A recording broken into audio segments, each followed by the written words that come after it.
জমির সীমানা নিয়ে বিরোধ হলে কিভাবে সংশোধন করবেন জেনে নিন বিস্তারিত। জমির সীমানা নিয়ে বিরোধ সৃষ্টি হলে ধাপে ধাপে যেভাবে সমাধান করতে পারবেন।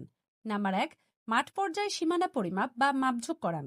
এটি সবচেয়ে কার্যকর ও আইনসঙ্গত পদ্ধতি। যাদের দিয়ে মাপঝোঁক করবেন, উপজেলা ভূমি অফিসের কানুনগো বা সার্ভেয়ার, এসিল্যান্ড অফিস অথবা লাইসেন্সধারী সার্ভেয়ার। মাপঝোঁকের জন্য যেসব কাগজ লাগবে: দলিল, খতিয়ান, সিএস, এসএ, এসআর, নামজারি, মিউটেশন পর্চা, ম্যাপ, আরএস ম্যাপ বা খতিয়ান ম্যাপ। মাপের রিপোর্ট দুই পক্ষকেই দেখানো হয়, এতে সঠিক সীমানা চিহ্নিত হয়ে যায়। নাম্বার 2, সীমানা স্থাপন দিন। মাপযোগের পরে ল্যান্ড সার্ভেয়ার রিপোর্ট অনুযায়ী খুঁটি বা পিলার বসিয়ে সীমানা স্থির করুন। দুই পক্ষের উপস্থিতিতে করলে ভবিষ্যতে ঝামেলা কমবে। নাম্বার 3, সমস্যা না মিটলে আবেদন করুন। ভূমি অফিসে এসিল্যান্ডে অভিযোগ দিলে এসিল্যান্ড অফিস মাঠে লোক পাঠিয়ে সীমানা যাচাই করে সিদ্ধান্ত নেবে। ইউনিয়ন পরিষদ, সালিসি বোর্ড। প্রাথমিক বিরোধ দ্রুত সমাধান পাওয়া যায়। নাম্বার 4, শেষ পর্যায়ে আদালতে দেওয়ানি মামলা। যদি অন্য কোনোভাবে সমাধান না হয়, তবে বাউন্ডারি ডিটারমিনেশন মামলা করা যায়।